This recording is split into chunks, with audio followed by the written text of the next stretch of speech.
প্রথমে আমু দিয়ে মাছটাকে একটু লেবুর রস মাখালাম, আর এই রসুন আর কাঁচা লঙ্কা বাটা এটাও মাখিয়ে দিলাম। রসুনটারে একটু নুন দিলাম, সামান্য একটু হলুদ দিলাম, দিয়ে আমি এবার মেখে নেব।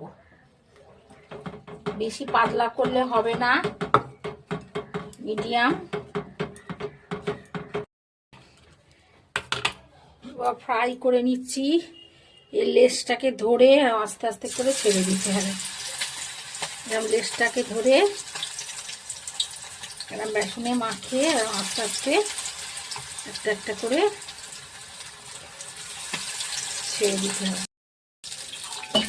হয়ে গেছে আমার আমুদি মাছের ফ্রাই।